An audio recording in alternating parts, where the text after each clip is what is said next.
இறைவனை இறைவனை அடைய வேண்டும் என்று அந்த கிருஷ்ண பரமாத்மாவானாலும் சரி, ராமரானாலும் சரி, அனைவருமே குருவின் வழியே இறைவனை அடைந்தார்கள். அப்பேற்பட்ட குருவுக்கு அவரவர்களுடைய குருவுக்கு இங்கே மாணிக்க வாசகர் நமக்கு குருவாக இருக்கும் பட்சத்தில் அவர்களை மனதில் இருத்தி குரு வணக்கம் சொல்லுவோம். சிவனை வழிபட்டார் எண்ணிலி தேவர்கள், அவனை வழிபட்டங்கு ஆமாறு ஒன்றில்லை, அவனை வழிபட்டங்கு ஆமாறு காட்டும், குருவை வழிபடில் கூடலும் ஆமே. ராம் சரத்மா ராம் சரத்மா ராம் சரத்மா ஜெயகுராய. திருமுறைகள்ல நமக்கு இங்க கிடைச்சதுக்கு இந்த நால்வர் மிகப்பெரிய முக்கிய பங்கு வகிக்கிறாங்க. அவர்களுடைய நால்வர்கள் துதியை நம்ம சொல்லுவோம். வள்ளி இருக்கீங்களா? தீபா சொல்றேன்னு சொன்னாங்கல்ல மீனா இன்னைக்கு. தீபா இன்னைக்கு சொல்றேன்னு சொன்னாங்கல்ல. தீபா நான் பார்க்கலப்பா. இருக்கே மீனா. ஓகே, சொல்லுங்க.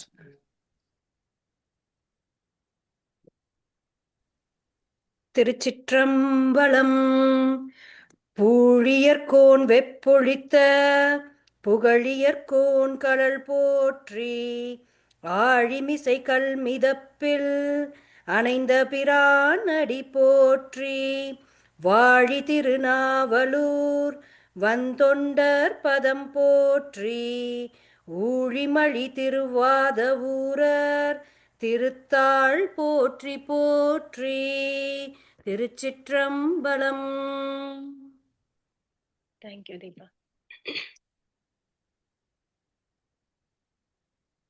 அடுத்ததாக இன்னைக்கு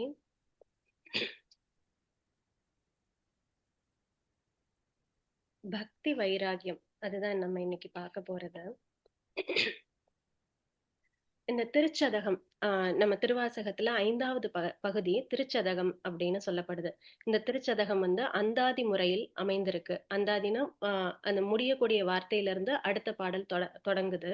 இது 10 பாட்டாக 100 பாடல்கள். அதனால திருச்சதகம், சதகம் அப்படின்னா 100 பாடல் அப்படின்னு ஒரு சமஸ்கிருத வார்த்தையில குறிக்கப்படுது. சதம் 100. ஆமா.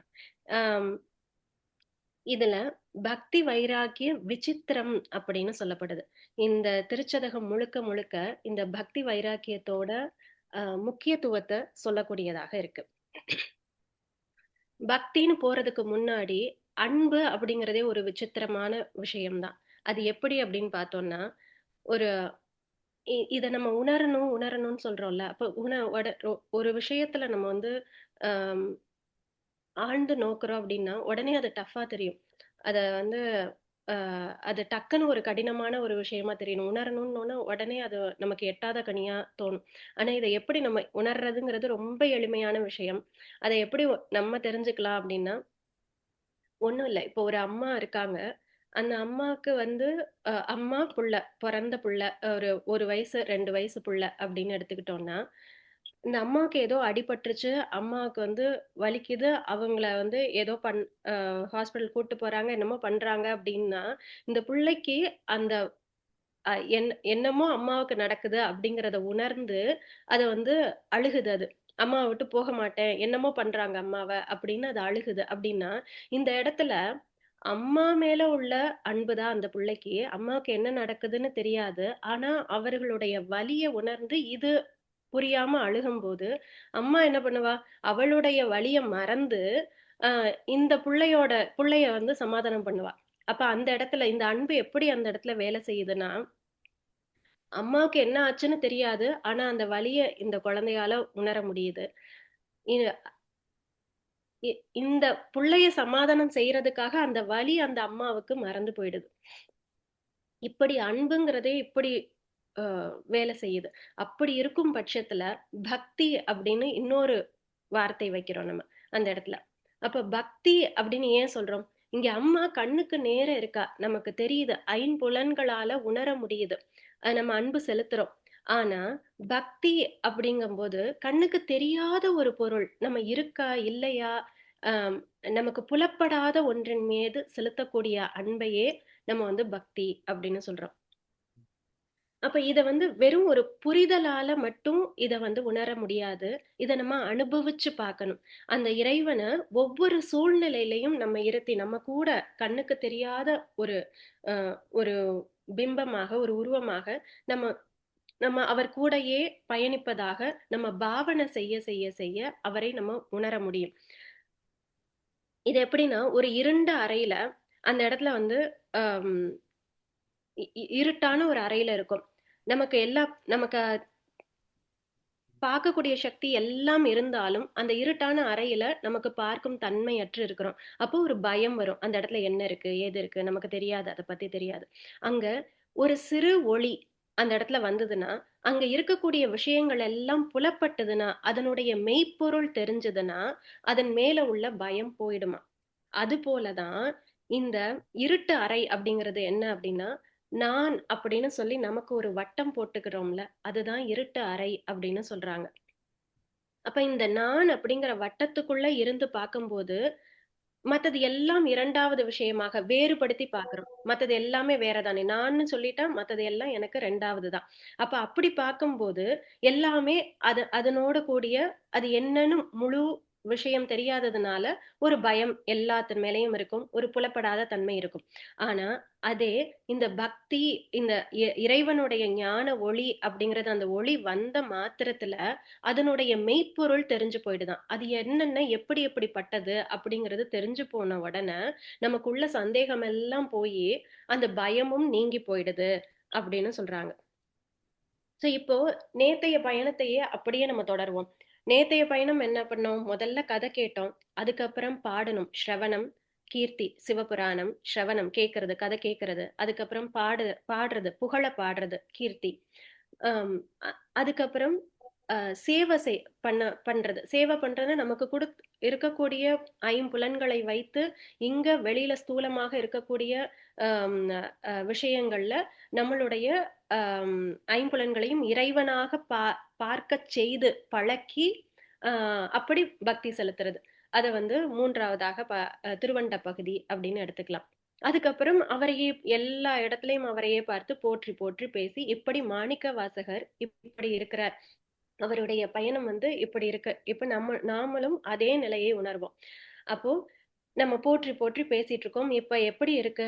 அவரையே பத்தி பேசிக்கிட்டே இருக்கும்போது, நமக்கு எல்லா இடத்துலயும் அவர் இருக்காருன்னு நம்ம அ தேடி தேடி பார்க்கிறோம். அவரையே எல்லா இடத்துலயும் பார்க்கிறதுக்கு இந்த மனச பழக்குறோம். தெரியலைனாலும் அப்படிதான்னு அம் அ ஒரு அசம்ப்ஷனுக்கு வரோம். இப்படிதான் அவன் இந்த இடத்துல இருக்காரு. இதுலயும் இறைவன் இருக்காரு. அதுலயும் இறைவன் இருக்காருன்னு சொல்லி சொல்லி சொல்லி நம்ம பார்த்து போற்றி பழகிக்கிட்டு இருக்கோம். இப்படி இருக்கும்போது திடீர்னு மாணிக்க வாசகருக்கு அந்த அந்த இறைவனை உருவத்துல பார்த்தா நல்லா இருக்குமே! அப்படிங்கிற ஒரு ஏக்கம் வருதாம். அது குருவாக எனக்கு நீ வரணும் அப்படிங்கிற ஒரு ஏக்கம் வருதாம். இப்படி மாணிக்கவாசகர் அமைச்சராகத்தானே இருக்கிறார். அப்ப அமைச்சராக இருக்கும்போது தான் சிவபக்தியில இருக்கார். அப்ப அவர் உலக வாழ்வை துறந்து சிவபக்தியில இல்ல. அ அமைச்சராக இருக்கும் பொழுதே சிவபக்தியில ஈடுபடுறார். சிவ வழிபாட்டுல ஈடுபடுறார். தீரா காதல் கொண்டிருக்கிறார் இறைவன் மேல. அப்படி இருக்கும்போது அந்த இறைவன நம்ம நேர்ல அந்த நம்மளுடைய ஐம்புலன்களுக்கு ஒரு விருந்து கொடுப்பது போல் நாம் அவரை பார்க்க மாட்டோமா? அப்படிங்கிற ஒரு ஏக்கம் அவருக்கு வருது.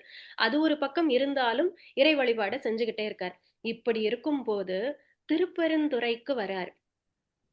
அந்த திருப்பெருந்துறைக்கு இப்ப அவர் அமைச்சர். அந்த அமைச்சராக இருந்து அந்த குதிரையில அவர் வந்து நிக்கிறாரு அப்படின்னு நம்ம இப்ப கற்பனை செஞ்சுக்குவோம். அந்த திருப்பெருந்துறை ஊருக்கு பக்கத்துல வரும்போதே, ஏதோ ஒரு இனம் புரியாத ஈர்ப்பு அவருக்கு தெரியுதாம். எப்படி தெரியும்? இனம் புரியாத ஈர்ப்பு எப்படி தெரியும்? இப்போ ஏதோ ஒரு ஒரு இது மேலேயே நம்மளுடைய முழு கவனமும் நம்ம வாழ்க்கை முழுக்க வாழ்க்கை முழுக்கன்னு சொல்றது ரொம்ப பெருசோ என்னவோ! அந்த அந்த ஒரு ஒரு ஒரு சிச்சுவேஷன் முழுக்க ஒரு ஒரு சில அம் ஃபேஸ்ல அதுல ஃபுல்லா நம்மளுடைய கவனம் ஒரு இதுலயே இருக்குன்னு வச்சுக்குவோம். இப்ப மறுபடியும் அம்மா பிள்ளைக்கே போவோமே! அம்மாவுக்கு புதுசா குழந்தை பிறந்த அம்மாவுக்கு, அ குளிக்க போம்போது கூட அந்த புள்ள அழுகலைன்னா கூட அழுகுறது போல சத்தம் கேட்கும். அந்த புலன்கள் எல்லாம் தன்னுடைய புள்ள மேலேயே இருக்கும். உள்ள போம்போது கூட அது அழுகுற மாதிரி இருக்கே. எங் சின்ன சத்தம், சினுங்குற சத்தம் கேட்டா கூட தெரிஞ்சிரும் அந்த அம்மாக்கு. ஏன்னா, பிறந்த புள்ளை மேல அந்த கனெக்ஷன் இன்னும் ரொம்ப தீவிரமா இருக்கும். அந்த புலன்கள் எல்லாம் வந்து பிள்ளையின் மேலேயே இருக்கும். அதனால அதனுடைய சிறு அசைவும், அது பேசுற கொளறி கொளறி பேசுற வார்த்தைகள் யாருக்கும் புரியலைனாலும் அம்மாவுக்கு புரியும். இப்படி இந்த ஐம்புலன்களையும் நம்ம ஒரு ஒரு இதுல திருப்பும்போது, அது எல்லாம் அப்படி அ கூ கூர்த்தீட்டப்பட்டு இருக்கும். அப்படிதான் மாணிக்கவாசகருனுடைய எல்லா புலன்களும் அந்த இறைவனை நோக்கியே இருக்கிறதுனால, திருப்பெருந்துறைக்கு வரும்போது, அவருக்கு அந்த ஒரு ஈர்ப்பு ஏற்படுது. கால் அப்படி எல்லாம் நடுங்குதாம். ஒரு அ அதாவது அவரு வேற ஒரு இடத்துக்கு போகணும்னு நெனச்சு பிரயாணம் பண்ணி வராரு. அந்த இடத்துல வந்தோன, அந்த மரத்தடியை நோக்கி அவருடைய கால்கள் அவருடைய கட்டுப்பாட்டிலே இல்லாமல் இழுத்துக்கொண்டு கூட்டிக் கொண்டு போகுதாம். அப்ப அந்த இடத்துல எப்படி அவர் உணர்ந்தாரோ, அதையே தான் இங்க வாசகங்களாக சொல்றாரு. "மெய்தான் விதிர் விதிர்த்து, உன் விரையார் கழற்கு என், கைதான் தலை வைத்து கண்ணீர் ததும்பி." மெய்தான் விதிர் விதிர்த்துன்னு அப்படியே கூஸ் பம்ப்ஸ் வருதாம் அவருக்கு. விதிர் விதிர்த்து, "உன் விரையார் கழற்கு என்." ஆ அந்த வாசம் பொருந்திய அந்த வாசனை வாசனைன்னா அது இந்த இடத்துல ஏதோ இருக்கு. இங்க போய் பாத்துறணும். சில சமயம் நம்ம சொல்லுவோம், "எனக்கு இங்க போற பிளானே இல்ல. ஆனா எனக்கே தெரியாம இங்க போனேன். இங்க ஒரு தரிசனம் எப்பேர்ப்பட்ட ஒரு தரிசனம் கிடைச்சது எனக்கு தெரியாது அது." அப்படின்னு சொல்லுவோம். அப்போ நம்மளையே அறியாம அப்ப இறைவன் நம்மளை அழைக்கிறார் அப்படிங்கிறத அந்த இடத்துல உணர்றோம். இது நம்மளுடைய பிளான் இல்ல. நம்ம போட்ட திட்டம் இல்ல. இதுக்கும் மேல ஏதோ ஒண்ணு நடக்குது அப்படிங்கிறது. அப்ப அது போல விரையார் அப்படின்னா அந்த மனம் பொருந்திய அந்த பாதத்தை நோக்கி இங்க கூட அந்த கால் அடியத்தான் சொல்றாரு. அப்படி அதை நோக்கி போய் இவருடைய கை தலைக்கு மேல போயிடுச்சான். தலைக்கு மேலன்னா மத்தது எல்லாத்தையும் விட்டுட்டு அவரே கதி அப்படின்னு க அந்த மனம் உருகிறது கண்கள்ல இருந்து கண்ணீரா கொட்டுதாம். கண்ணீர் ததும்பி வெதும்பி உள்ளமெல்லாம் அப்படியே உன்னை பார்க்காத சோகத்துல வெதும்பி அந்த தீரா காதல் அப்படிங்கிறது ஒரு நெருப்பு அப்படின்னு சொன்னோம்னா அந்த நெருப்பு வந்து சுட்டு அதை வாட்டி அவரை பார்க்கவே இல்லையேன்னு ஏங்கி அவரை வாட்டுச்சான். அந்த வாட்டத்துல உள்ளம் வந்து வெதும்பிருச்சான் அவரை பார்க்காம. அப்படி வெதும்பி இத்தனையும் இறைவன் மேலே இருக்கிறதுனால வேற எந்த எந்த விஷயத்திலையும் அவருக்கு நோக்கமே கிடையாது.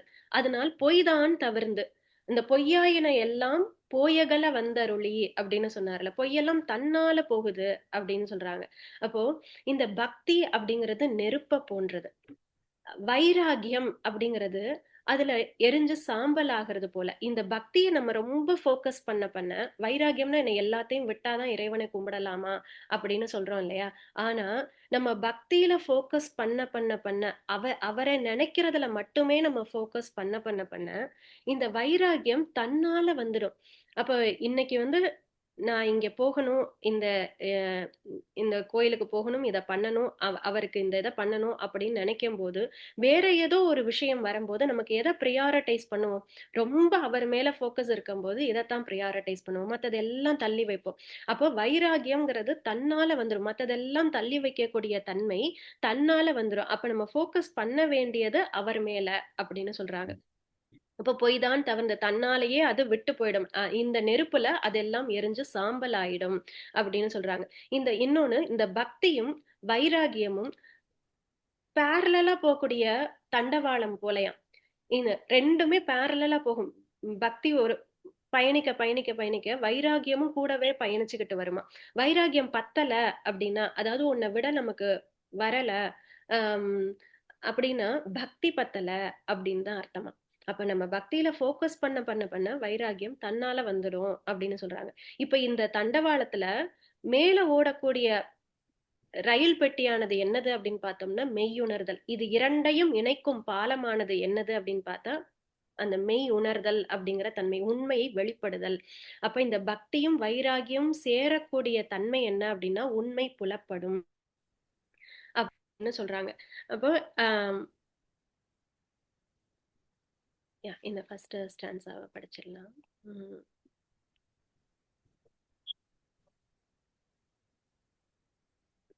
தில்லையாச்சி படிக்கிறீங்களா? ஓகே.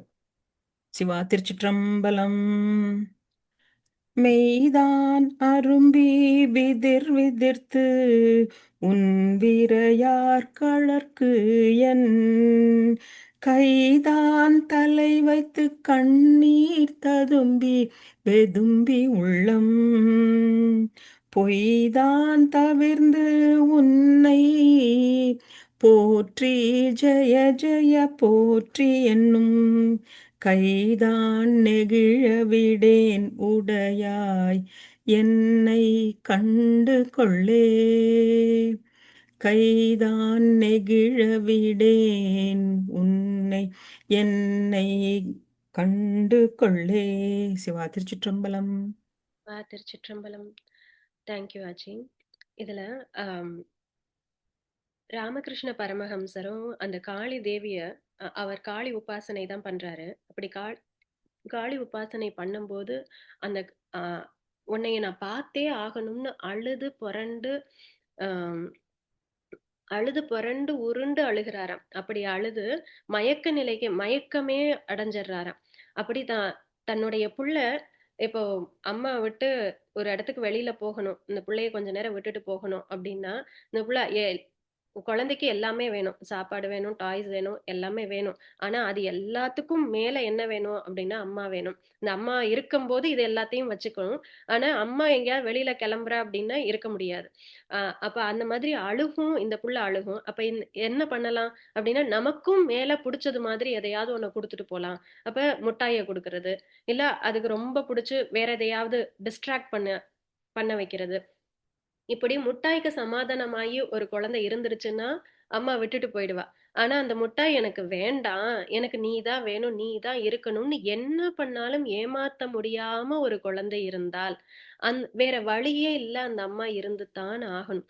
அது போல இங்க இறைவன் என்ன பண்ணுவாராம், நம்ம அவரை நோக்கி அன்பு செலுத்தும் போது அவர் நம்ம எல்லாம் குடுத்து பாப்பாராம். அதாவது பொண்ணு, பொருள், பதவி, புகழ் இதெல்லாம் குடுத்து பாப்பாராம். இதுக்கு மயங்கி அவளை விட்டு தனியா இருக்கலாம் அப்படின்னு சொல்லி, இதுக்கு மயங்கி இது போதும் அப்படின்னு இருந்துட்டோம்னா, அவ தனியா இருந்தாரு. அவளுடைய வேலையை தனியா இருந்து அந்த பரபிரம்மமானது ஈசனாகப்பட்டவர் பாக்குறார்.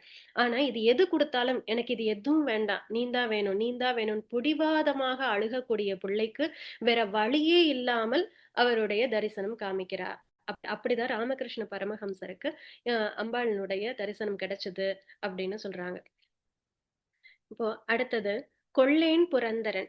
அந்த அந்த பாடலை நம்ம பார்த்தோம்னா, இந்திரன், திருமால், பிரம்மன் ஆகியோரின் பதவிகள் கிடைத்தாலும் நான் அவற்றை விரும்ப மாட்டேன். இதுதான் இந்த பாடலுடைய அர்த்தமாக இருக்கு.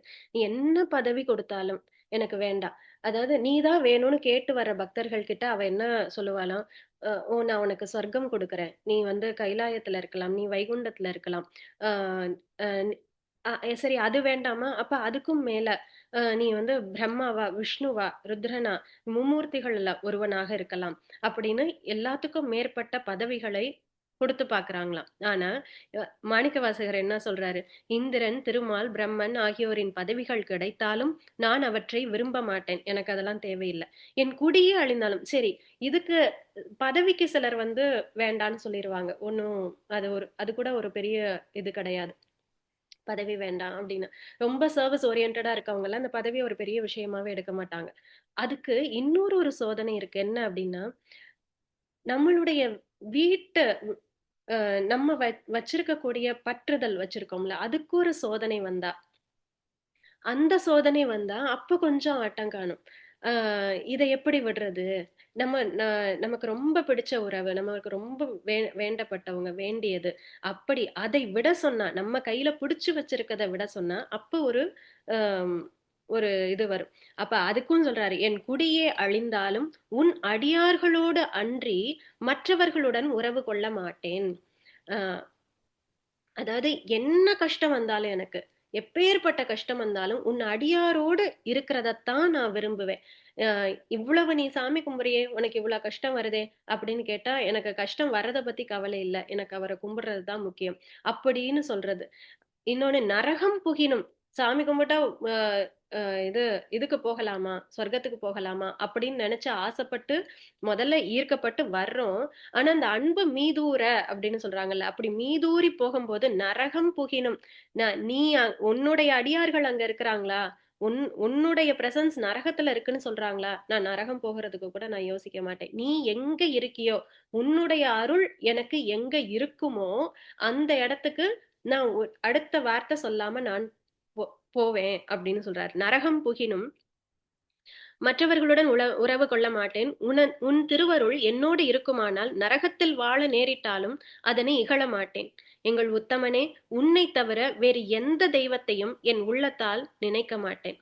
இது என்ன சொல்ல வருது? பதவி, புகழ், சொத்து எதற்கும் மயங்காத நிலை. ஏன்னா கடைசியா கிடைக்க போறது என்னமோ ரொம்ப உத்தமமானது, கற்பக விருட்சமான அந்த இறைவனே கிடைக்கிறாரு அப்படின்னா கேட்டதெல்லாம் அவர் எப்பேற்பட்டவர், அவர் நினைக்கும் மாத்திரத்தில் அகிலாண்ட கோட்டி பிரம்மாண்டங்களும் உருவாச்சான். அப்போ அப்பேற்பட்ட இறைவனே கிடைக்கணும் அப்படின்னா இந்த சோதனைகள் எல்லாம் நாம் தாண்டித்தானே ஆகணும். அப்ப அதுக்கு மயங்காத நிலை. சிவபெருமானின் அடியார்களுடன் இருப்பதே பேரின்பம், அடியார்களோடு இருப்பதுதான் பேரின்பம் அப்படின்னு சொல்லக்கூடியது. இதை யார் சொல்றா அப்படின்னா திருநாவுக்கரசர். பல்லவ மன்னன் ஏவிய ஆட்களை அவர் அழைத்து சென்ற போது என்னெல்லாம் பண்ணாங்க, நீ கும்பிடக்கூடாது, ஈசனை கும்பிடக்கூடாது அப்படின்னு சொல்லி அவரை வந்து சுண்ணாம்பு கால்வாயில போட்டாங்க.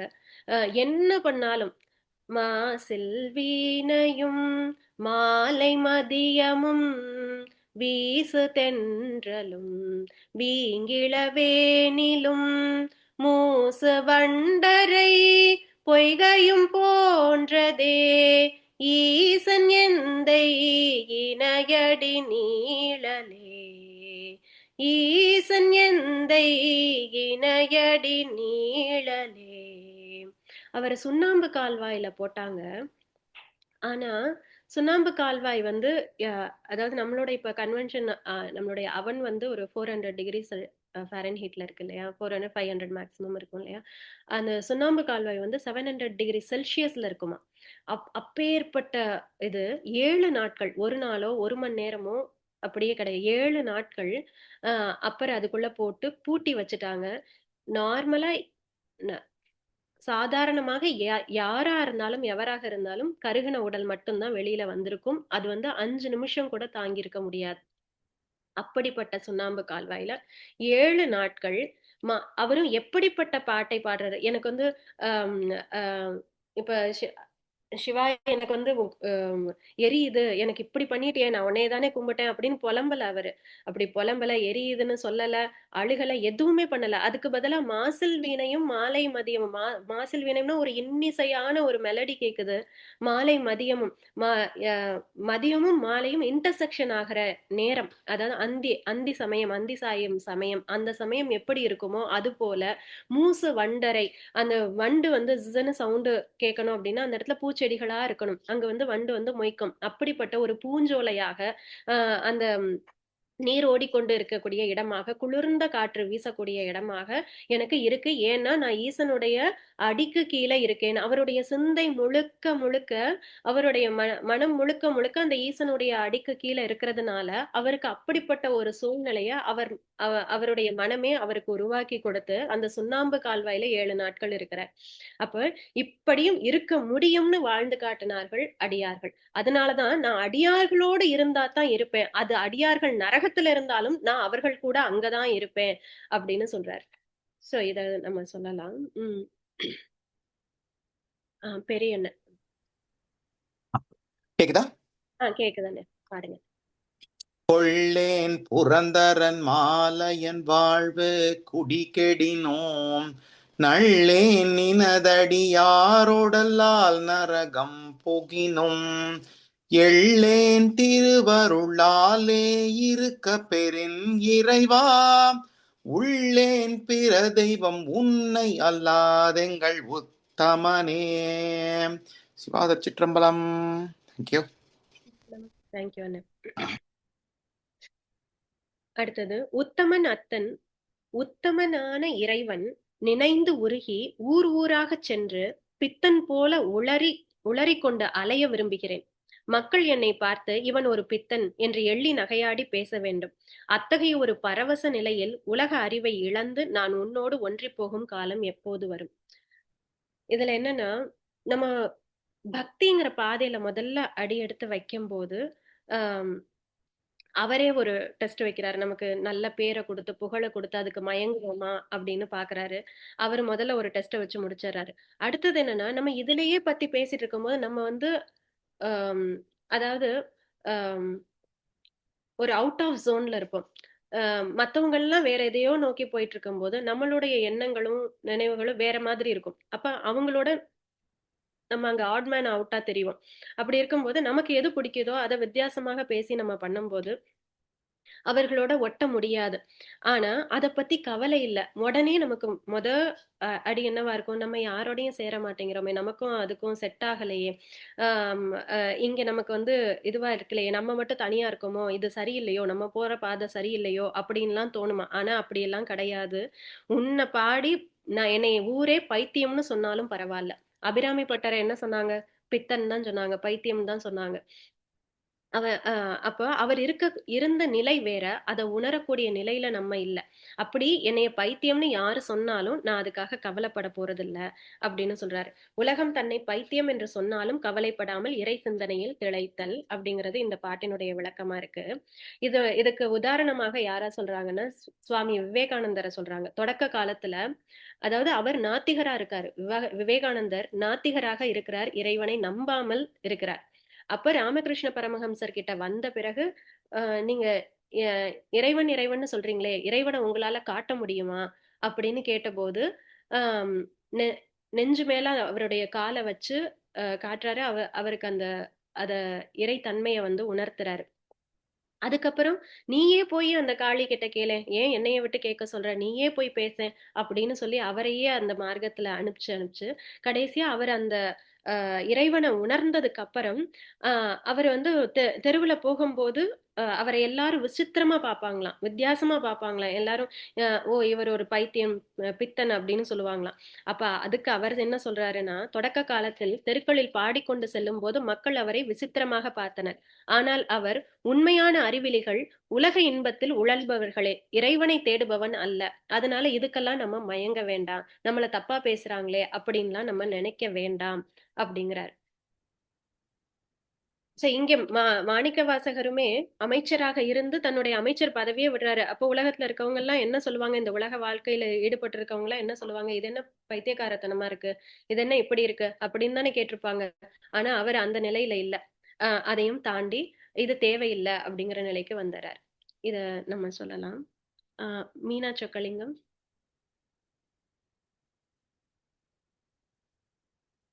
மீனா சொக்கலிங்கம் அவங்க இருக்கீங்களா?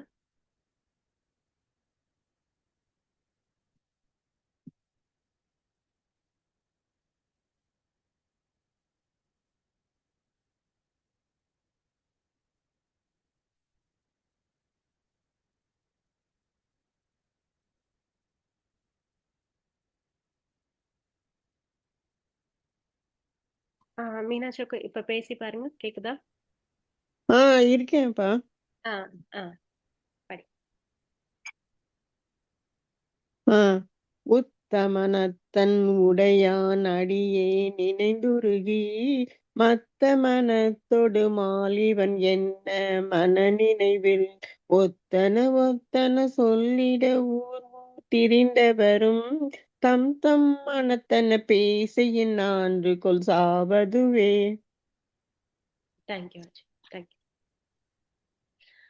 அடுத்தது சாவ முன்னாள். முன்பொரு காலத்தில் தக்கன் செய்த யாகத்தில் ஆட்டுத்தலையை உண்டு, பின் நஞ்சைக் கண்டு அஞ்சி, ஐயோ காப்பாற்று என்று கதறிய தேவர்கள் எல்லாம் பாவிகள்.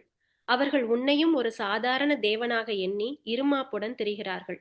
அத்தகைய தேவர்களோடு உன்னைச் சமமாக எண்ணும் அறியாமையிலிருந்து எம்மை காத்தருள்வாய். இங்கு பரம்பொருள் நம்ம ஈசன் ஆஹ் ஒரே தெய்வம், த அல்டிமேட் ட்ரூத் அப்படின்னு பார்க்கும்போது, அவர் வந்து அழிக்கும் தொழிலை புரிபவரோ, இல்ல ஆக்கும் தொழிலை புரிபவரோ, இல்ல காக்கும் தொழிலை புரிபவரோன்னு அந்த ஒரு தொழிலுக்குள்ள, அந்த ஒரு இதுல வந்து நம்மளால அவர வந்து அடக்க முடியாது. இந்த பரம்பொருள் அப்படிங்கிறது அந்த ஒரே ஏகனாக இருக்கும் தன்மை அப்படிங்கிறது இதையெல்லாம் தாண்டினதாக இருக்கு. அதை அறியாமல் தேவர்கள் அவரையும் ஒரு ஆம், மும்மூர்த்திகளுள் ஒருவராக நினைத்து ஆம், என்ன பண்றாங்க, த- தாட்ச தட்சன் செய்த யாகத்துல ஆம், அவருக்கு ஈசனுக்கு அழைப்பு கிடையாது. ஆனா இவர்கள் எல்லாம் தேவர்கள் எல்லாம் சென்றார்கள். இங்க ஒரு இது பார்க்கணும் என்னன்னா, ஆஹ் தட்சனுக்கு பயப்பட்டாங்க. அதாவது ஈசன் மேல, பரம்பொருள் மேல இருக்க நம்பிக்கையை விட தட்சன் மேல இருக்க பயம் அதிகமாக இருந்தது.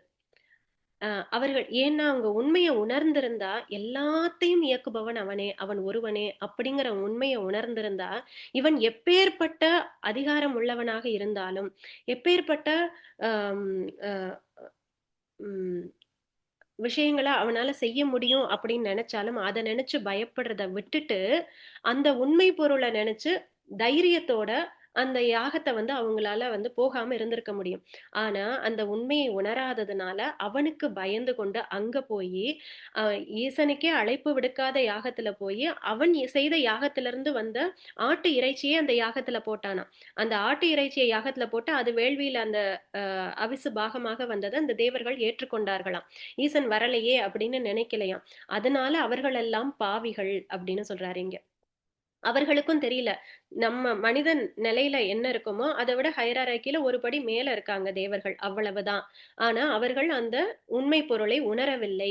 அப்படி உணராமல் அந்த யாகத்தை எடுத்த பாவத்தினாலேயே பார்க்கடலை கடையும் போது நஞ்சு வருது. அந்த நஞ்சை தாங்க முடியாமல் ஐயோ அப்பா காப்பாற்று அப்படின்னு அவரை நோக்கியே, அந்த ஈசனை நோக்கியே போறாங்க, ஓடுனாங்க அப்படின்னு சொல்றார்.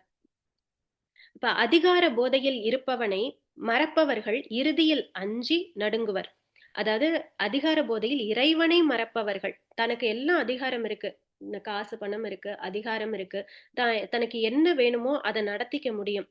அதாவது ஏழ்மையில இருக்கிறவங்களுக்கு காசு இல்ல, அதிகாரம் இல்ல, எதையும் நடத்த முடியாதுங்கும் போது ஆட்டோமேட்டிக்கா அந்த கை இறைவனை நோக்கி போய்விடும்.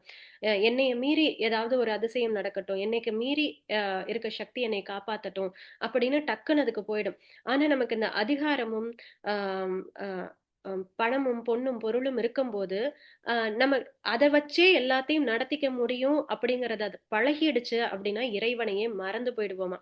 அப்படி அதிகார போதையில் இறைவனை மறப்பவர்கள். இதுல ஏன் இங்க தட்சன் பிரபஞ்சத்தையே ஆட்கொண்டான். இறைவனை மட்டும் விட்டுட்டு தேவர்கள், பஞ்சபூதங்கள், நவகிரகங்கள், மும்மூர்த்திகள்னு எல்லாரையும் எல்லாரையும் வென்றான், எல்லாரையும் போரிட்டு வென்றான்.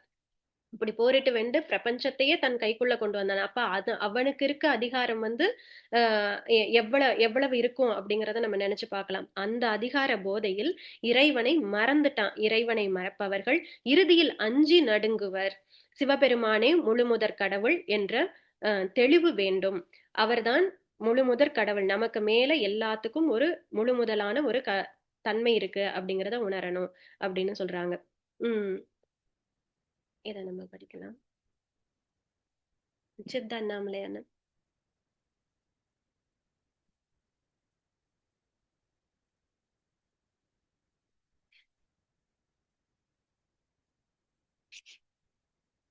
சித்த அண்ணாமலை அண்ணன் இருக்கீங்களா? இருக்கேன்.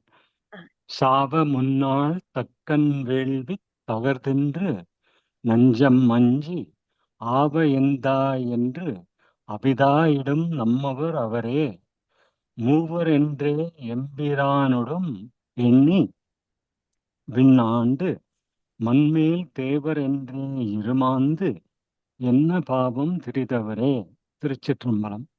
திருச்சிற்றம்பலம். தேங்க்யூ அண்ணா. எனக்கு ஒரே ஒரு கேள்வி இருக்கு மீனா, இப்ப கேட்கலாமா இல்ல கடைசியில கேட்கலாமா? கடைசியா டிஸ்கஸ் பண்ணுவோமா? Okay, thank you. அடுத்தது, தவமே புரிந்திலன் இறைவா, நான் ஒரு தவமும் செய்யவில்லை, குளிர்ந்த மலர்களை தூவி உன்னை முறையாக வழிபடவும் இல்லை, வீணாக பிறந்து வினைகளை சேர்த்து கொண்ட எனக்கு உன் அடியார்களுக்கு கிடைக்கும் சிவபெருமான் எனும் செல்வத்தை அடையும் தகுதி இல்லை. ஆனாலும் உன் திருவடிகளில் அன்பு செலுத்தும் நிலையை இந்த அடியேனுக்கு அருள்வாயாக. இது ரொம்ப ரொம்ப முக்கியமான இந்த பாட்டு. ரொம்ப நம்ம உணரணும். என்னன்னா, நம்ம கொஞ்சம் சாமி கும்பிட்டோனே, நான் ரொம்ப நல்லா சாமி கும்பிடுவேன். அப்படிங்கிற ஏன்னா நான் அப்படிங்கிற தன்மை நமக்கு இருக்கு இல்லையா? இப்ப நம்ம அதுக்கு சேர்ந்தே தான் நம்மளும் பயணிக்கணும். வேற வழி இல்ல. அந்த நான்கிறத வச்சே தான் நம்ம இறைவனை அடைய முடியும். நான்கிறது இருக்கக்கூடாதுன்னு சொன்னாலும், அதை ஒரு கருவியாக வச்சு தான் நம்ம இறைவனை அடைய முடியும். அப்போ இது என்ன சொல்லும்? கொஞ்சம் நம்ம சாமி கும்பிட்டாவே, நான் இவ்ளோ காலையில இத பண்றேன், அங்க கோயிலுக்கு போறேன், இந்த சர்வீஸ பண்றேன். அப்படின்னு நம்ம மனசு வெளியில சொல்லலைனாலும் உடனே ஒரு திருப்தி ஏற்பட்ட உடனே அந்த அகந்தைக்கு நம்ம செய்யறோம் அப்படின்னு ஒண்ணு தெரிஞ்சிருமா. அப்படி வந்துட்டாவே அடுத்த நிமிஷமே இறைவன் காணாம போயிடுவாராம். ஏன்னா நான் செய்யறேன்னு செய்ய முடியாதே. அவரு நினைச்சா தானே நம்ம கும்பிட முடியும். நம்ம ஆரம்பிக்கும் போதே எப்படி ஆரம்பிச்சோம்? அவன் அருளாலே அவன் தாழ் வணங்கி அப்படின்னு ஆரம்பிச்சோம். அவர் நினைச்சா தான் நம்ம போயிருக்க முடியும். இப்ப நம்ம இன்னைக்கு போறோமா, இந்த சர்வீஸ பண்ணோமா, அப்ப அவர் நம்மள நினைச்சிருக்காரு. நன்றி அப்பா, நீ கொடுத்ததுக்கு நன்றி. ஏதோ என்னைய வச்சு இன்னைக்கு நீ இதை பண்ண, ரொம்ப நன்றி அப்படின்னு சொல்லணுமா. அப்ப அந்த நினைப்பிலேயே இருக்கணுங்கிறத தான் இந்த இடத்துல ரொம்ப ஆணித்தரமா நமக்கு மாணிக்க வாசகர் சொல்றாரு. என்னன்னா, தவமே புரிந்து நான் உன்னைய கும்பிடணும்னு நான் நினைக்கவே இல்ல. நான் உன்னைய தேடி வரல. மத்தத தேடி தான் எல்லாத்தையும் தேடி போனேன். ஆனா, ஒரு குளிர்ந்த மலர வச்சு, ஒரு பூவ பறிச்சு உனக்கு வச்சு சாமி கும்பிட்டேனான்னு கேட்டா கிடையாது. அஹ் வீணா வேற வேற வினைகளை செஞ்சு அதனால பாவங்களை சேர்த்துக்கிட்டு மட்டும்தான் இருந்தேன். அப்படி இருக்கும்போது எனக்கு உன்னோட அடியார்களுக்கு கிடைக்கும் சிவபெருமான், அதாவது உன்னோட சேரக்கூடிய தன்மை அப்படிங்கறத எனக்கு அடையக்கூடிய எந்த தகுதியும் இல்லப்பா. எனக்கு தகுதியே இல்லாதவன் தான். ஆனாலும் நீ என் மேல கருணை செலுத்தி உன்னுடைய திருவடி மேல அன்பு செலுத்துறதுக்கு எனக்கு நீ அருளணும் அப்படின்னு சொல்றாரு. தன்னிடம் எந்த தகுதியும் இல்லை என்று உணரும் போதுதான் இறைவனின் கருணை இறங்கும். எனக்கு எந்த தகுதியும் இல்ல, ஆனா உனக்கு எல்லா தகுதியும் இருக்கு. நீ கருணையே உருவானவன், நீ கருணையே வடிவானவன், தகுதியே இல்லாதவர்களுக்கும் அருளக்கூடியவன். அதனால எனக்கு தகுதி இருக்கிறதுனாலதான் நீ அதாவது தகுதி இருப்பவர்களுக்கு தான் இறைவன் கிடைப்பாருங்கிறதே இங்க அப்படியே கிடையாது. தகுதி இல்லைன்னு யாரு உணர்றாங்களோ அவர்களுக்குத்தான் இறைவன் கிடைக்கிறாராம். இதை எப்படி நம்ம உணரலாம்? எல்லாருக்கும் நமக்கு தெரிஞ்ச கதைதான் கண்ணப்ப நாயனாரோட கதை. அவருக்கு சாஸ்திரம் தெரியாது, பூஜை பண்ண தெரியாது. முக்கியமா எப்படி பூஜை பண்றதுன்னு கூட தெரியாது. குளிர்ந்த மலரை வச்சு எனக்கு அர்ச்சனை பண்ண தெரியாதுன்னு சொல்றாரு. அவர் இறைச்சியை வச்சு படைச்சாரு. அப்படி அவருக்கு பூஜை பண்ண தெரியாது. ஆனா இறைவன் மேல அலாதி அன்பு. தான் என்ன சாப்பிடுவேனோ அதை அவருக்கு கொடுத்துடணும். தனக்கு பசியே இல்லையா. அதாவது எப்படி அம்மாவுக்கு பிள்ளைக்கு வயிறு நிறைஞ்சாதான் அடுத்து அவளுக்கு பசி வர்றதே அவளுக்கு தெரியும். இல்லைன்னா அந்த பிள்ளைக்கு இன்னும் வயிறே நிரம்பலைன்னா 3 மணி ஆனாலும் 4 மணி ஆனாலும் பின்னாடி ஓடிக்கிட்டே ஊட்டிக்கிட்டே தான் இருப்பாங்க, அதை சாப்பிட்டு முடிக்கிற வரைக்கும். அப்படி தன்னுடைய நினைப்பு இது எல்லாமே அங்க இருக்கும்போது தன் உடல் தனக்கு வேணும் அப்படிங்கறதே அந்த நினைப்பே இருக்காது. அப்படி கண்ணப்ப நாயனார் அப்படி அன்பு செலுத்தினார். அப்ப கண்ணப்ப நாயனார் நான்வெஜ் சாப்பிட்டாரு, அதனால நம்மளும் சாப்பிட்ட இறை பக்தி செலுத்தலாம் அப்படின்னா, கண்ணப்ப நாயனாருக்கு இறைவனை எப்ப தேடி வந்ததோ அப்ப தேடி வரும்போதே அவர் மேல அந்த அன்பு போகும்போதே அவர் சாப்பிடுறத நினைப்பையே விட்டுட்டாராம். அந்த 3 நாள் அவர் சாப்பாடு தேடல, தூக்கம் இல்ல அவருக்கு, இறைவனுடைய நினைப்பிலேயே இருந்தாராம். அப்ப இந்த கலியுகத்துல அப்படி ஒரு நாள் இருந்தாவே இறைவனை அடைஞ்சிடலாம் அப்படின்றாங்க. ஒரே ஒரு நாள் நம்மளுடைய நினைப்பை மறந்து அந்த இறைவன் மேலேயே நம்மளுடைய நினைப்பை செலுத்தணும்னா, முயற்சி செஞ்சோம்னா, செலுத்தணும்னா கூட சொல்லல. என்னுடைய குருதேவர் யோகிராம் சரத்குமார் அவர்கள் சொல்றாங்க, அவருடைய உபதேச மொழிகள்ல வருது, முயற்சி பண்ணா போதும், இறைவன் கருணையே வடிவமானவன் இறங்கி அருள் புரிவார் அப்படின்றாங்க. அப்போ கண்ணப்ப நாயனார் அவருக்கு சாஸ்திரம் தெரியாது, பூசை தெரியாது, ஆனால் என்னால் முடிந்ததை செய்கிறேன் என்ற அந்த பணிவும் அன்பும் அவரை சிவபெருமானுக்கு இனியவராக்கியது அப்படின்னு சொல்றாங்க. இதுக்கு யாரும் சைன் அப் பண்ணல இந்த பாட்டுக்கு. இங்க யாராவது பாடுறீங்கன்னா ஹேண்ட் ரைஸ் பண்ணுங்க. அழகு ஏகப்பன், அழகு ஏகப்பன். இருக்கேன். ஹலோ. பாரு. தவமே புரிந்திலன் தன் மலரட்டு முட்டாதிரஞ்சேன் அவமே பிறந்த அருவினையே உனக்கன்பர் உள்ளாம் சிவமே பெருந்திரு எய்தெற்றிலேன் நின் திருவடிக்காம் பவமே அருள் கண்டாய் அடியேற்கியம் பரம்பரனே.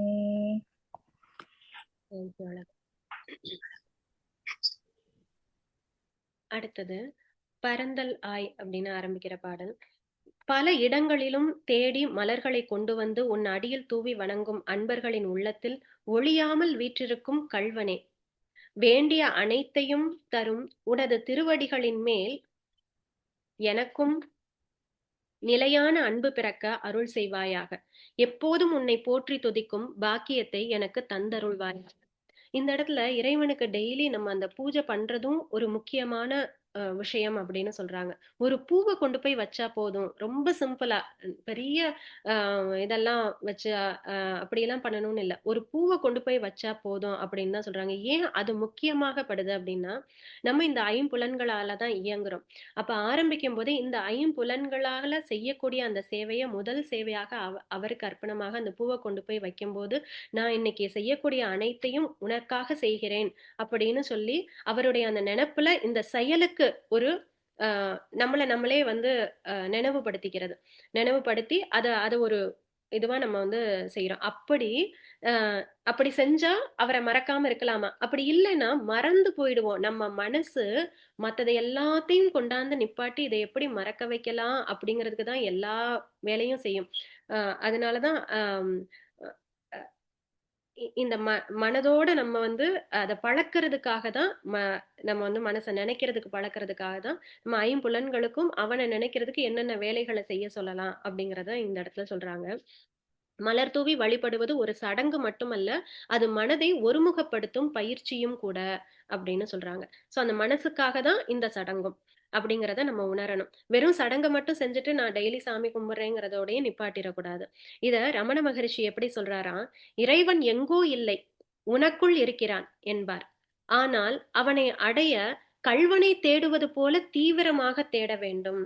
அவன் நமக்குள்ளதான் இருக்காங்களாம். ஆனா நமக்குள்ள இருக்காங்கிறதுனால நம்ம அதை நினைக்கவே இல்லைன்னா அவரை தெரிஞ்சுக்கவே முடியாது.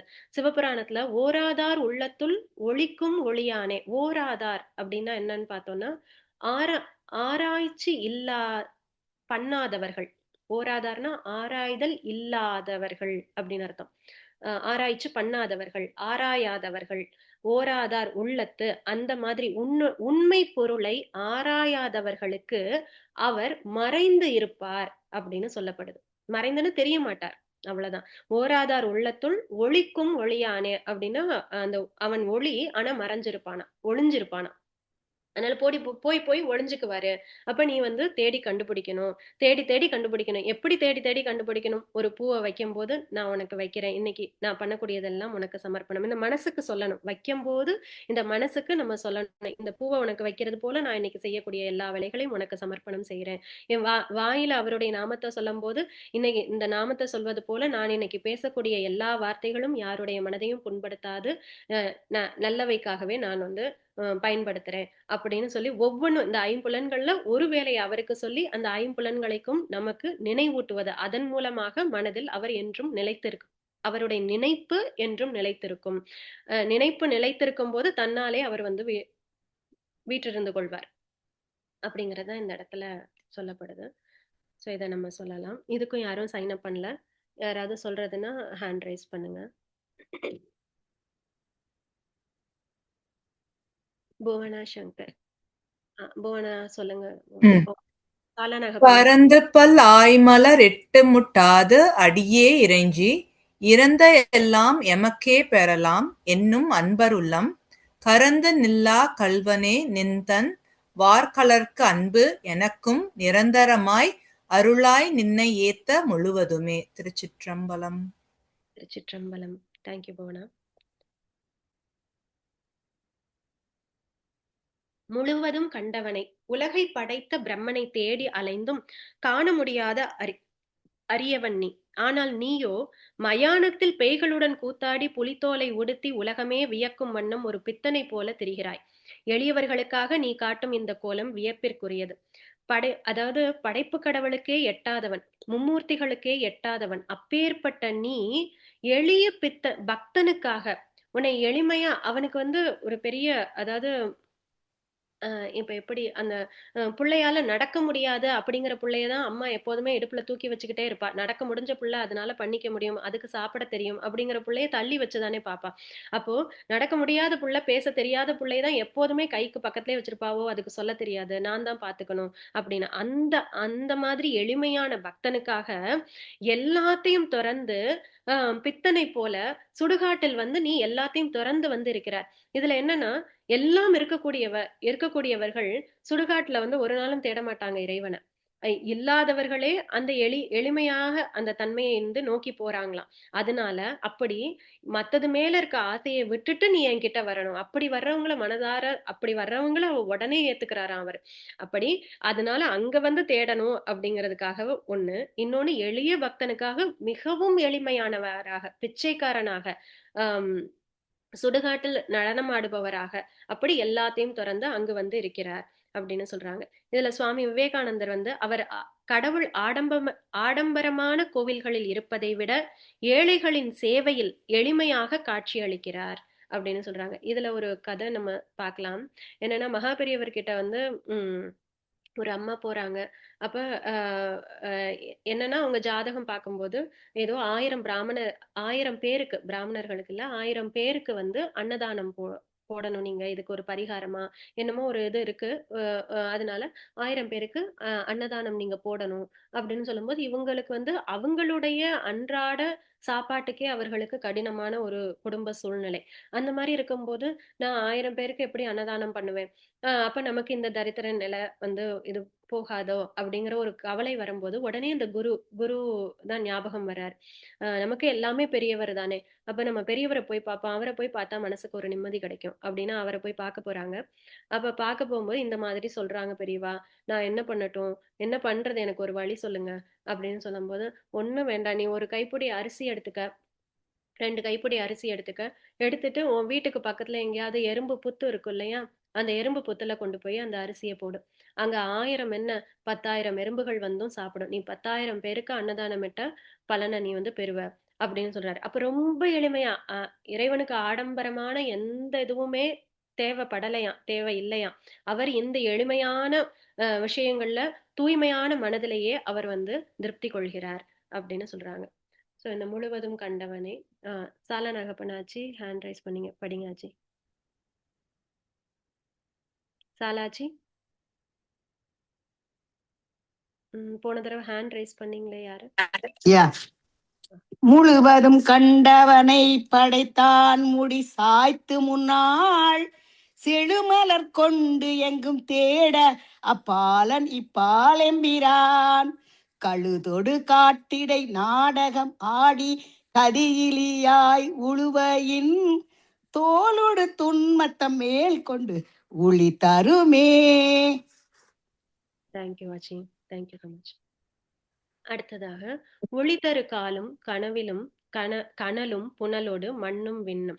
ஒளி தரு காலம், காற்று, நீர், நெருப்பு, மண், ஆகாயம் ஆகிய 5 பூதங்களும் அழியும் ஊழி காலம் எப்போது வரும்? அதாவது இதை எப்படி சொல்றாருன்னா, அவர் ஊழி காலம் எப்போது, அந்த கடைசி காலம் எப்பொழுது வரும், எல்லாம் எப்ப வந்து அந்த அந்த பரம்பொருளோட கலக்கக்கூடிய தன்மை எப்ப வரும் அப்படின்னு கேக்குறாரு. இத எப்படி நம்ம சொல்லலாம் அப்படின்னா, ஒரு நல்ல எக்ஸாமுக்கு ரெடியான புள்ள அப்படின்னு வச்சுக்கலாமே. பரீட்சைக்கு எல்லாம் நடத்தும் போதே அந்த கிளாஸ்ல எடுக்கும் போதே படிச்சுட்டாங்க. படிச்சதோட மட்டும் இல்லாம அதை பத்தி எக்ஸ்ட்ரா போய் ரிசர்ச் பண்ணி இன்சைட் அவுட்டா எல்லாமே தெரிஞ்சு வச்சிருக்காங்க அப்படின்னா, அப்போ எக்ஸாம் எப்ப வரும்னு அப்படின்னு அந்த புள்ள காத்துக்கிட்டு இருக்கும். எல்லாமே தெரியும், எல்லாமே அந்த மெய் உணர்தல்னு சொல்றோம்ல, எல்லாம் உண்மை உணர்ந்து போச்சு, உண்மை என்னதுன்னு தெரிஞ்சு போச்சு. அப்படி தெரிஞ்சதுக்கு அப்புறம் அந்த எக்ஸாம் எப்ப வரும், எப்ப எழுதுவோம், எப்ப எழுதி இதை முடிப்போம், இதை முடிச்சுட்டு அடுத்ததுக்கு போவோம், இல்ல அடுத்ததுக்கு போவோம், இல்ல இதை முடிஞ்சிரும், இதை எப்ப முடியும் இது அப்படிங்கிறது. சோ அது போல மாணிக்க வாசகர் கேட்கிறாரு, ஊழி காலம் எப்போது வரும்? ஏன்னா அவருக்கு அந்த மெய்ப்பொருள் உணர்ந்த நிலை. இந்த பக்தி வந்து என்ன பண்ணுது, அந்த இறைவன் மேல உள்ள தீரா காதல் நெருப்பு, அந்த நெருப்பு என்னும் பக்தி அந்த வைராகியத்தோட, வைராகியம்னா மத்தது எல்லாத்தையும் விட்டுறது. அவர் என்ன பதவி, பொருள் எதையும் கேட்கல. எதுவுமே கேட்கல. தனக்கு கஷ்டம் வந்தாலும் பரவாயில்ல அப்படிங்கிற நிலைமையில அவர் இருக்கிறதுனால இது எப்பொழுது வரும் அப்படின்னு கேட்கக்கூடிய பாடலாக இது அமையுது. அந்த பிரளய காலத்திலும் தலைவனே உன் அடியேன் செய்த தீவினைகளை எல்லாம் போக்கி என்னை காத்தருளும் காலமும் அதுவே ஆகும். எங்களை காக்கும் பரம்பொருளே உன்னை சரணடைகிறேன் அப்படின்னு சொல்றாரு. அப்ப கூட நான் வந்து மெய்ப்பொருள் தெரிஞ்சு போச்சு அப்படிங்கறதுனால நான் ரொம்ப பெரியவன் அப்படின்னு அந்த நினைப்பு வந்துடக்கூடாதுங்கிறதுக்காக உடனே அவர் என்ன சொல்றாரு, நான் செஞ்ச தீவினைகள் எல்லாம் போக்கி நீ தான் என்னை காப்பாத்தி அருள வேண்டும். நீ என்னை அந்த ஊழி காலத்திலையும் என் பக்கத்துல இருந்து என்னை காக்கணும். நான் உன்னை சரணடைகிறேன் அப்படின்னு சொல்றாரு. உலகம் அழியும் பிரளயத்திலும், இதுல உலகம் மட்டும் இல்ல, உலகம் அழியும்னா நம்ம ஸ்தூலமாக இந்த உலகம் அழியறத நம்ம யாரும் பார்க்க போறது இல்ல. நம்ம இருக்கக்கூடிய அந்த வாழ்நாள்ல இருக்கக்கூடியதுல நம்ம அதை பார்க்க போறது இல்ல. ஆனா இந்த மனதுல நான் அப்படிங்கிற எண்ணம் அழியறத கூட இங்க ஊழி காலம் அப்படின்னு சொல்லலாம். நான் அப்படிங்கறது அழிஞ்சிருச்சுன்னா இந்த பிரபஞ்ச யூனிவர்ஸ் கான்சியஸ்னஸோட நம்ம கலந்துடுறோம். சோ அப்படிப்பட்ட அதையுமே ஊழி காலம் தான் குறிக்கப்படுது. சோ உலகம் அழியும் பிரளயத்திலும் பக்தன் அஞ்ச மாட்டான், ஏனெனில் அவன் அழியாத இறைவனை பிடித்து கொண்டான்.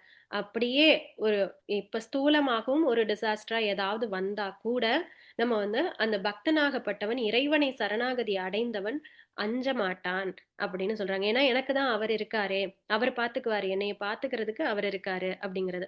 சோ இதுல வந்து ஆதிசங்கரின் பஜகோவிந்தம் அப்படிங்கிற பாட்டுல மரண நேரத்திலும் பிரளய நேரத்திலும் உனது இலக்கணம் காப்பாற்றாது, இறைவனின் நாமமே உன்னை காக்கும். நம்ம இப்ப இதை படிக்கணும், அதை படிக்கணும், இதை அச்சீவ் பண்ணணும், அதை சாதிக்கணும், இவ்வளவு செய்யணும், அவ்வளவு செய்யணும்னு சொல்றோம்ல, இது எதுவுமே நம்மள ஊழி காலம்னா இந்த உலக இதுல டிசாஸ்டரா ஏதாவது வரும்போதும், கடினமான நிலைகள் வரும்போதும் சரி, நம்மளுடைய கடைநிலை காலம் வரும்போதும் சரி, இது எதுவுமே காப்பாற்றாது. எது ஒன்றே காப்பாற்றும், இறைவனின் நாமமே உன்னை காக்கும் அப்படின்னு சொல்றாரு.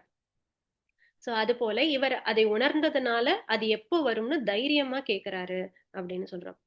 ஸோ விகே ஐபோன் இருக்கு, நீங்க வாசிக்கிறீங்களா? விகே ஐபோன் இருக்கு, வாசிக்கலாம். ஹேண்ட் ரைஸ் பண்ணிருக்கீங்க.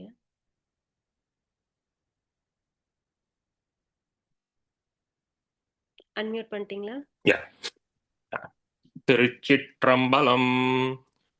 உளிதரு காலம் கனலும் புனலோடு மண்ணும் விண்ணும் இளிதரு காலம் எக்காலம் வருவது வந்ததன் பின் உளிதரு காலத்த உன்னடியேன் செய்த வல்வினையை கழிதரு காலமுமாய் அவை காத்து எம்மை காப்பவனே. திருச்சிற்றம்பலம். திருச்சிற்றம்பலம். தேங்க்யூ. அடுத்தது வந்து பவன் எம்பிரான் அப்படிங்கிற ஆரம்பிக்கக்கூடிய பாடல்.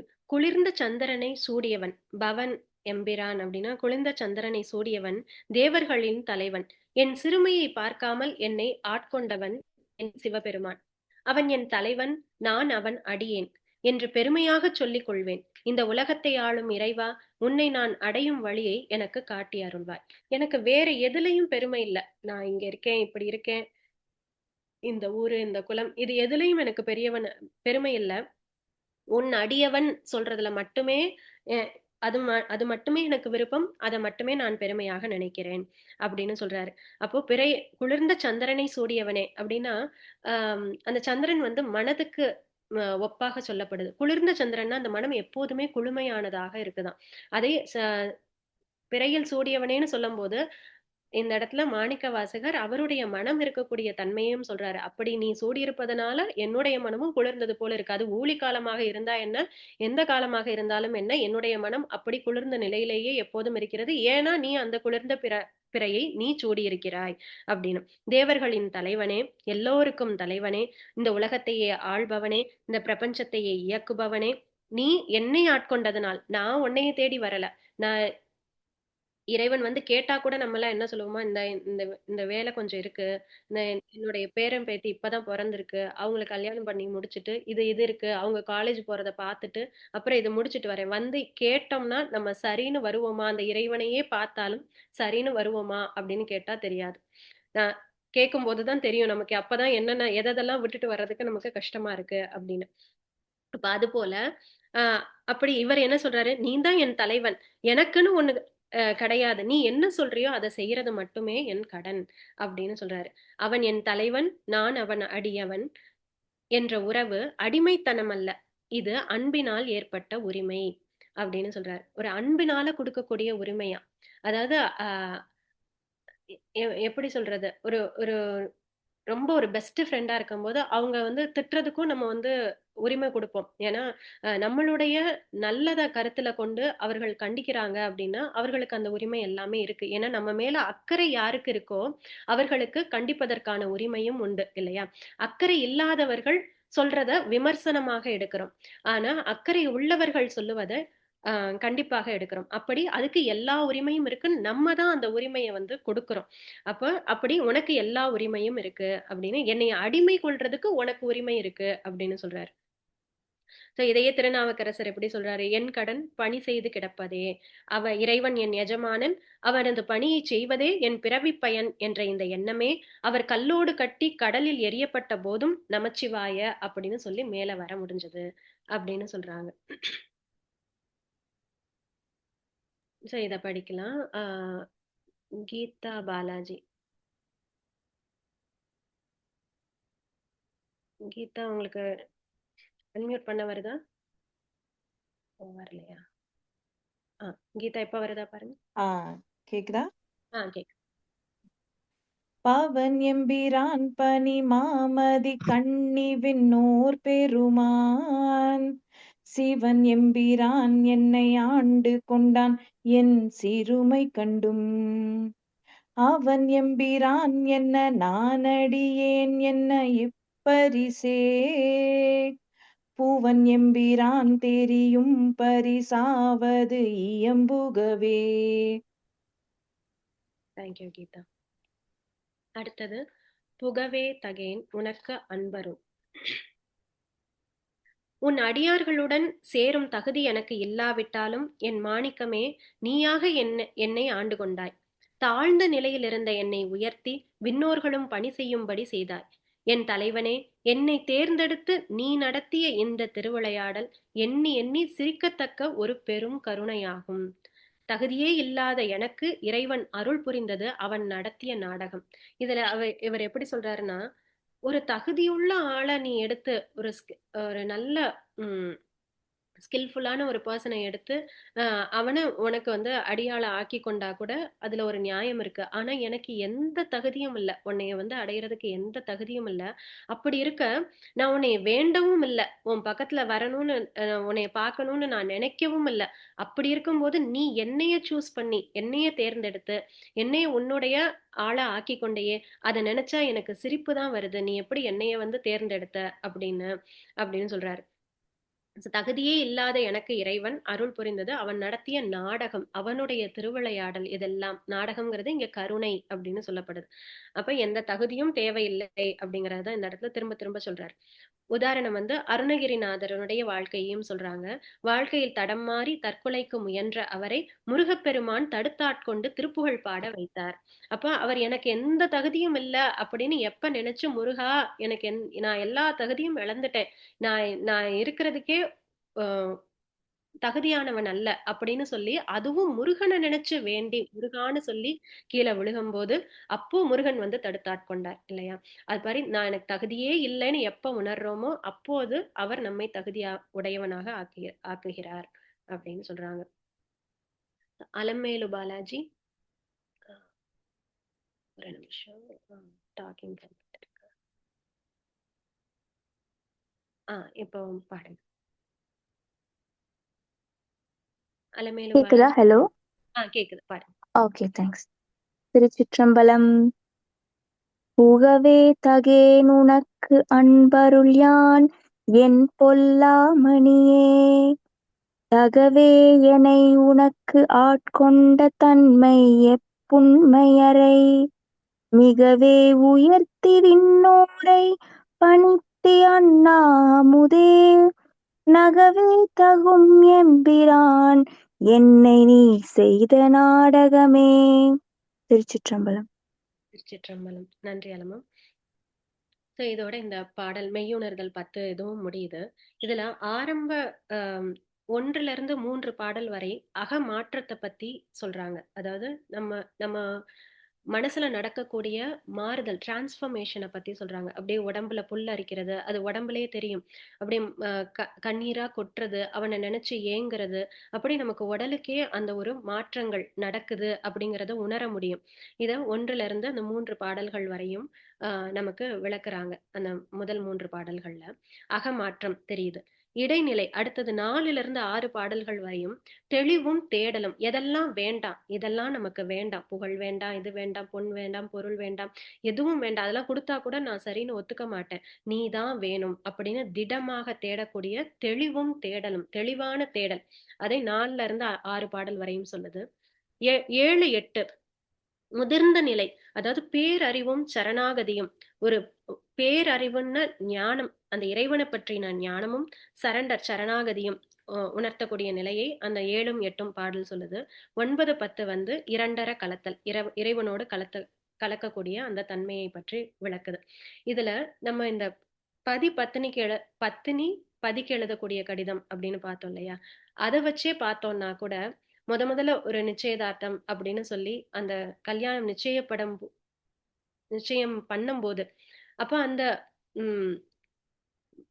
அந்த பெண்ணுக்கும் அந்த பையனுக்கும் எப்படி ஒரு ஒரு இது இருக்குமோ, அந்த நிலையில எப்படி இருக்கும், ஒரு அந்த பொண்ணோட முகத்திலேயே ஒரு கல்யாண கலை வந்துடுச்சு அப்படின்னு சொல்லுவோம். அப்ப அந்த உடல்லையே அந்த இதுலயே ஒரு செழிப்பு தெரியும், ஒரு சந்தோஷம் தெரியும், ஒரு ஒரு பூரிப்பு தெரியும். அப்ப அதுல உடல்ல ஏற்படக்கூடிய ஒரு மாற்றம். சோ மனம் வந்து ரொம்ப சந்தோஷமா இருக்கும்போது துஷ்டி புஷ்டிகி அப்படின்லாம் சொல்லுவோம் நம்ம.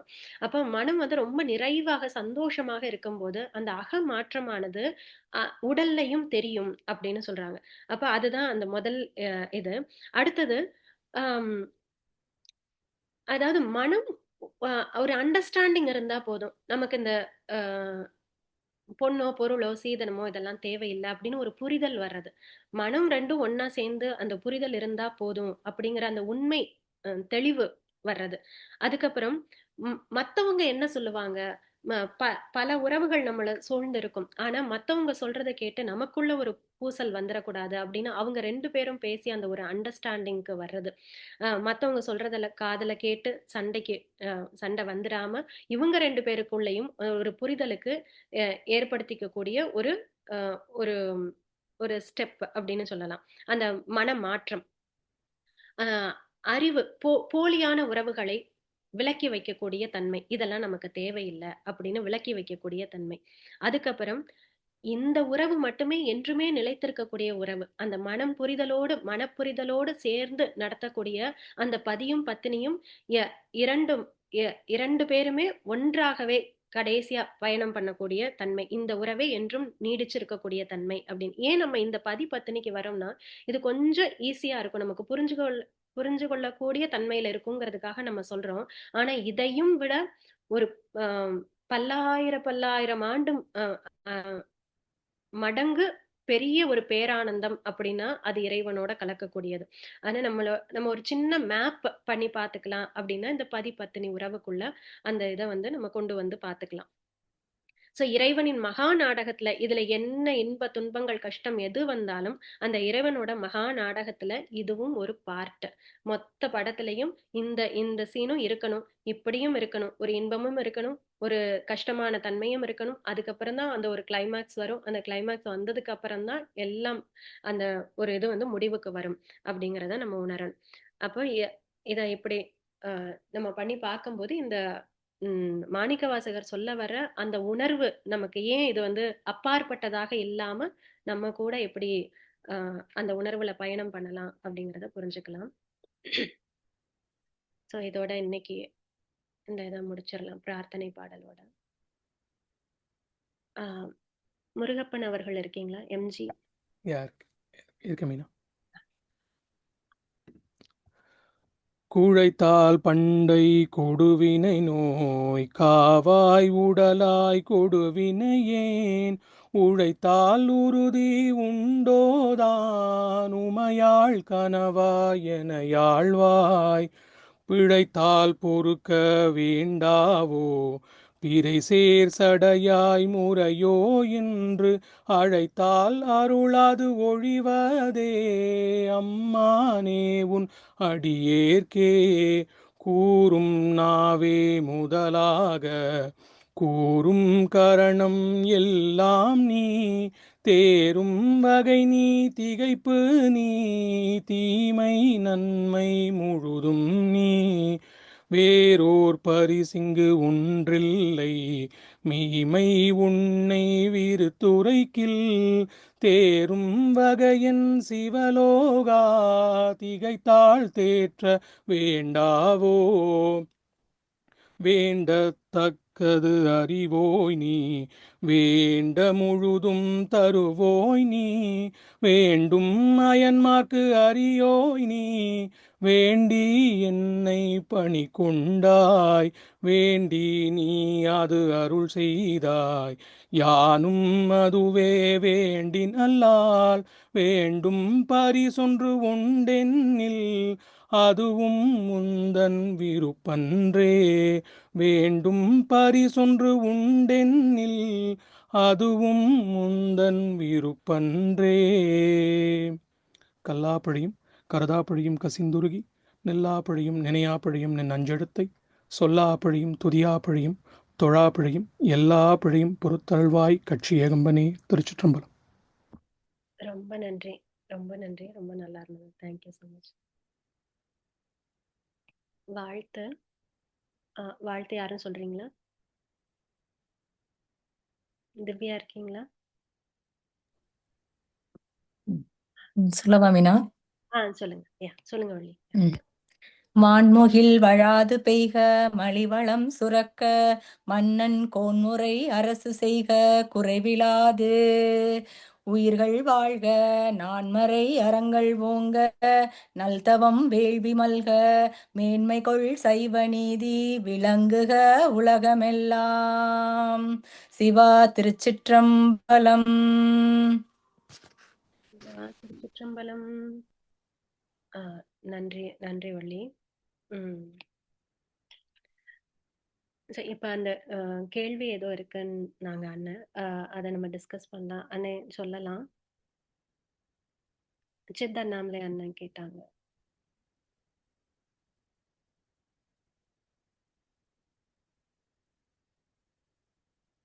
சித்தண்ணாமலை அண்ணன் இருக்கீங்களா?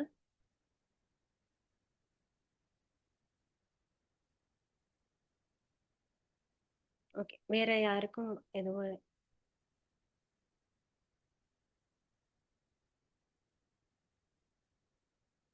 கொஸ்டின்ஸ் இருக்கா?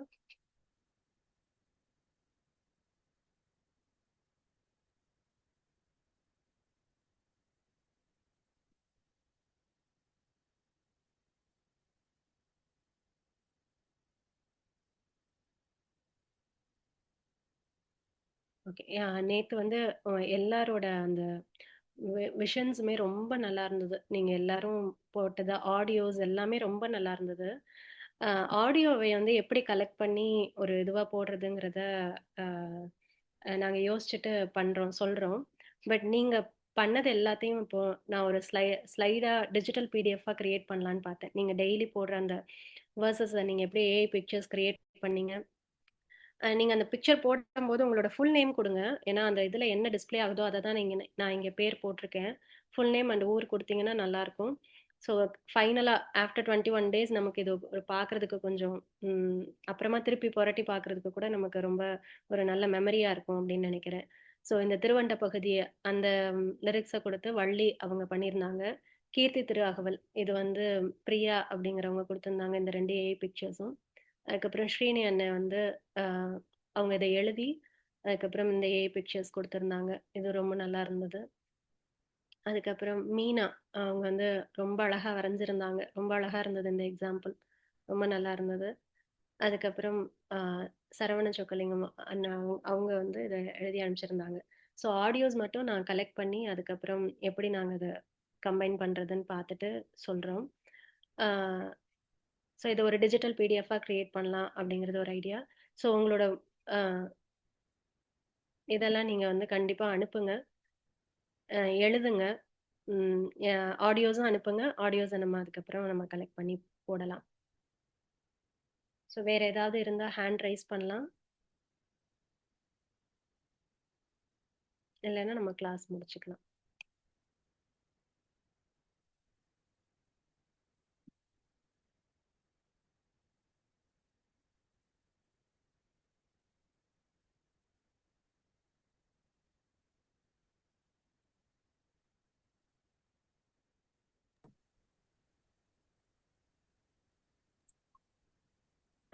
ராஜேஸ்வரி லக்ஷ்மணன்.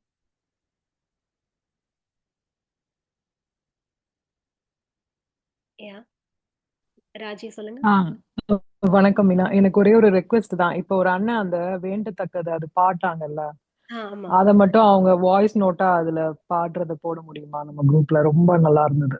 ஆமா ரொம்ப நல்லா இருந்தது. நானும் கேட்டிருக்கேன், அவங்க முருகப்பன் கிட்ட கேட்டிருக்கேன். அவங்க கண்டிப்பா ரெக்கார்ட் பண்ணி அனுப்புறேன்னாங்க. ஷூர். சரி, நன்றி. இந்த பகுதியும் கேட்டிருந்தேன். கண்டிப்பா. சரி. தேங்க்யூ.